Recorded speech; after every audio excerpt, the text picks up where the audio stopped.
അല്ലെങ്കിൽ ഈ അച്ഛന് നല്ല കാര്യം പറഞ്ഞ ഒന്നും ഇഷ്ടപ്പെടത്തില്ല. എനിക്ക് ബുദ്ധിയുണ്ടടി. നല്ല ഒന്നാന്തര എയർ കണ്ടീഷൻ തിയേറ്ററിൽ കിടന്ന് ഉറങ്ങാൻ കഴിവുള്ളവൻ എന്തിനാ ഈ നാട്ടുമ്പുറത്തൊന്ന് കൊതുകടി കൊള്ളുന്നത്? ഇത് രാധേട്ടൻ ജനിച്ച സ്ഥലമല്ലേ? എന്ന് വെച്ച് ജീവിതകാലം മുഴുവൻ ഇവിടെ കഴിഞ്ഞു കൊടുക്കണം. എടീ, വിവാഹം കഴിഞ്ഞാൽ ഉടനെ അവന്റെ ഓഹരി തീർത്തിഞ്ഞു വാങ്ങിക്കണം, എന്നിട്ട് അത് വിൽക്കണം. എന്നിട്ട് ആ പണം കൊണ്ട് നാട്ടിൽ പോയി നല്ല ഒന്നാന്തര ഒരു എയർ കണ്ടീഷൻ തിയേറ്റർ കെട്ടണം.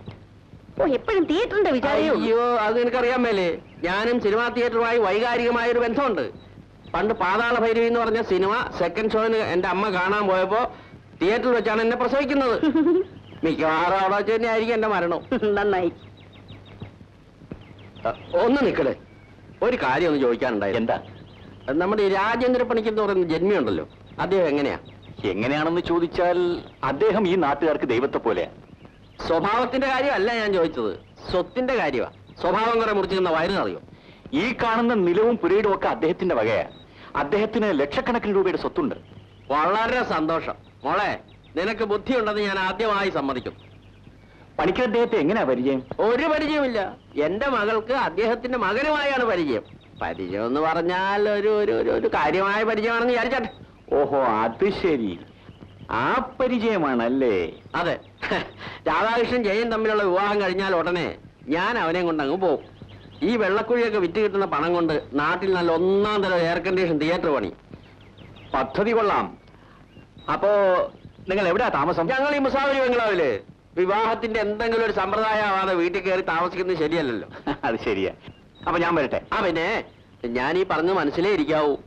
ഈ സ്ഥലങ്ങളൊക്കെ ഞങ്ങൾ നിസ്സാരമായ വിലക്ക് കൊടുക്കും. വാങ്ങിക്കാൻ തയ്യാറുള്ള ആരെങ്കിലും ഉണ്ടെങ്കിൽ കണ്ടുവച്ചോ. ശരി ശരി, കേട്ടോ. പാവളെ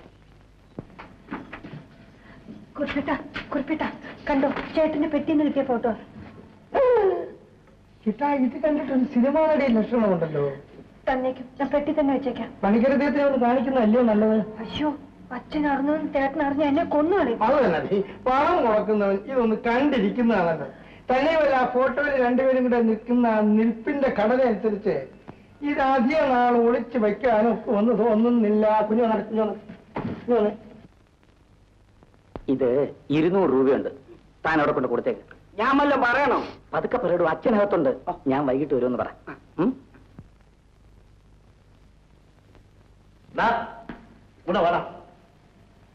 നീ എന്താ തനിച്ചു വന്നത്? ആര്യെ കൊണ്ടുവന്നില്ലേ? ആര് പറഞ്ഞത് എന്റെ പെട്ടി തുറക്കാൻ? ഞാൻ പറഞ്ഞു. അനുവാദമില്ലാതെ മറ്റുള്ളവരുടെ പെട്ടി തുറക്കുന്ന മര്യാദകേടാ. ഇക്കാര്യത്തിൽ ഞങ്ങൾക്ക് മര്യാദ കുറെ കുറവാ. മര്യാദക്കാരാ? ഏതാണ് ഈ ആട്ടക്കാരി? അവൾ ആട്ടക്കാരിയൊന്നുമല്ല, ഒരു വലിയ മനുഷ്യന്റെ മകൾ.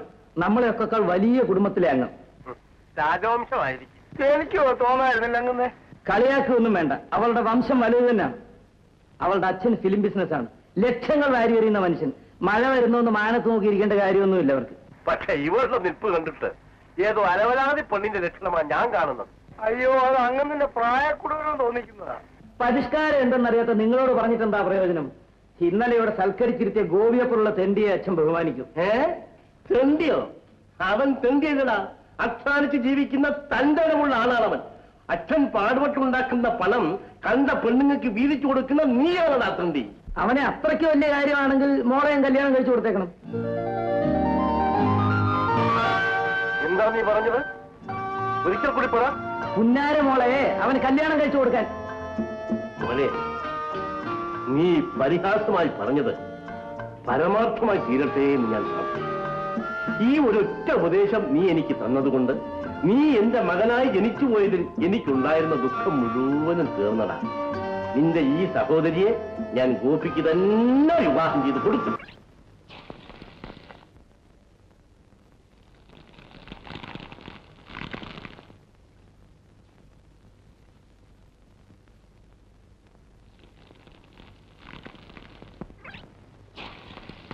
പപ്പടത്തിന് നല്ല വാസന. അല്ല, പണിക്കരത്തെയോ വന്ന് കയറി നേരമായോ? ഞാൻ ഗോപയുടെ പാചകം അങ്ങനെ കണ്ടുകൊണ്ട് നിൽക്കായിരുന്നു. നമുക്ക് അങ്ങോട്ടിരിക്കാം.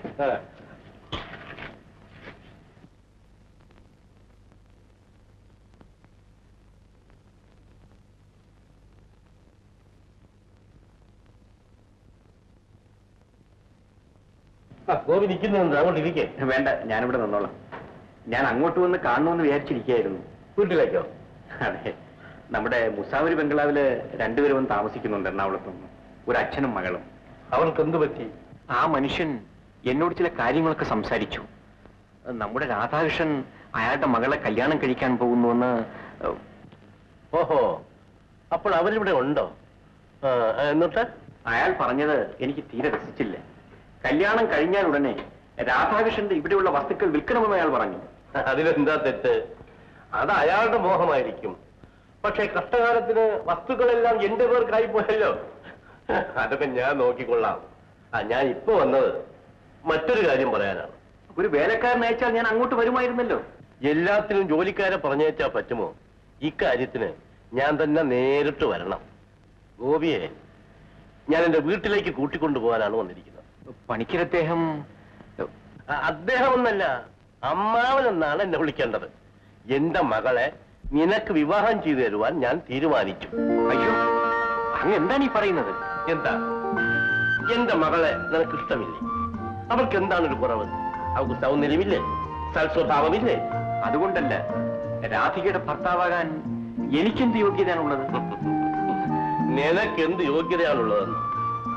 ഈ ഹൃദയത്തിന്റെ നന്മ, ഈ കൈവെള്ളയിലെ തഴമ്പ്, ഈ രണ്ട് യോഗ്യതകളും എനിക്കും എന്റെ മകൾക്കും ധാരാളം മതി. പണിക്കർ അദ്ദേഹം അദ്ദേഹമല്ല, അമ്മാവൻ. എലിയെ തോപ്പിച്ച് ഇല്ലം ചൂടരുത്. എന്നെ തോപ്പിക്കാൻ വേണ്ടി അച്ഛൻ രാധികയുടെ ജീവിതം നശിപ്പിക്കരുത്. ഞാൻ അവർ സഹോദരനാ.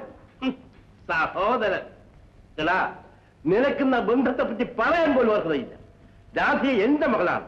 എന്നെ അനുസരിക്കുകയും എന്നെ സ്നേഹിക്കുകയും ചെയ്യുന്ന എന്റെ മകൾ. ഞാൻ അവർക്ക് വേണ്ടി തെരഞ്ഞെടുത്തിരിക്കുന്ന പുരുഷൻ ആദർശവാനായ ഒരു മനുഷ്യനാണ്. അവനെ അവൾ ദൈവത്തെ പോലെ കരുതുന്ന എനിക്ക് വിശ്വാസമുണ്ട്. കേൾപ്പോരും കേൾവിയില്ലാത്ത അവനെ കൊണ്ട് രാധികയെ വിവാഹം കഴിപ്പിക്കാം. പക്ഷെ അന്തസ്സും ആഭിജാത്യമുള്ള പ്രഭാകരൻ പിള്ളയുടെ മകളെ എനിക്ക് വിവാഹം കഴിച്ചുകൂടാ. നല്ല ന്യായം. അന്തസ്സും ആഭിജാത്യവും എന്തോ നാടാ ഈ അന്തസ്?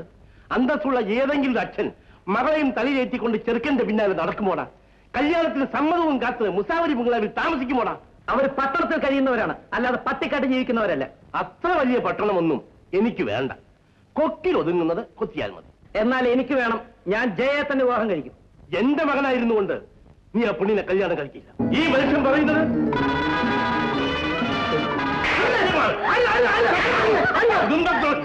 സത്യമാണ്. എന്റെ മുഖത്ത് നോക്കാൻ പറയുന്നത്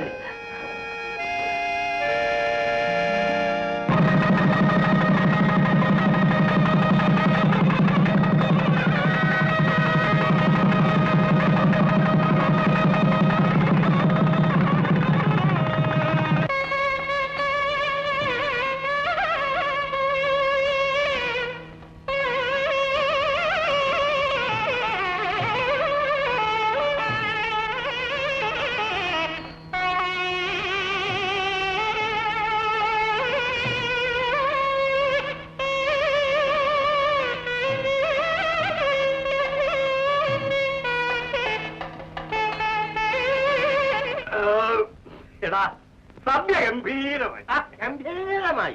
എന്നാ കല്യാണത്തിന് 2 ദിവസത്തിന് മുമ്പേ ഇവിടെ വരണമെന്ന് ഞാൻ നിന്നോട് പറഞ്ഞിരുന്നില്ലേ? പറഞ്ഞു. എന്നിട്ട് മുഹൂർത്തത്തിലാണല്ലോടാ നീ ഇവിടെ വന്ന് കയറിയത്. ഇവിടെ നിന്ന് എല്ലാം നോക്കിക്കണ്ട് ചെയ്യിക്കാൻ വേറെ ആരാണ് ഉള്ളത്? എടാ, ഉർവശി ശാപം ഉപകാരമായി എന്ന് പറഞ്ഞതുപോലെ ഞാൻ പെൻഷനായി. ദൈവാധീനം. ഇനി നീ എന്നോട് ഇറങ്ങി എന്ന് പറഞ്ഞാലും ഞാൻ പോകത്തില്ല. അങ്ങനെ പറ. പണിക്കരത്തിന്റെയും കളക്ടറേറ്റിന്റെയും എടാ പോടാന്നുള്ള വിളി കേട്ടാത്തൊന്നും പള്ളിക്കുറിച്ച് പഠിക്കുന്ന 10ഉം 14ഉം വയസ്സുള്ള 2 പിള്ളേർ തമ്മിൽ കളിക്കുവാണെന്ന്. അത് ഗോവിയിലേക്ക് കൊടുക്കും. കഴിഞ്ഞ പ്രാവശ്യം എന്റെ കയ്യിൽ നിന്ന് കപ്പ് സമ്മാനം വാങ്ങി. ഇപ്രാവശ്യം എന്റെ കയ്യിൽ നിന്ന് ഇതാ കല്യാണ സമ്മാനം വാങ്ങുന്നു. അടുത്ത പ്രാവശ്യം എന്താണാവോ? വരും.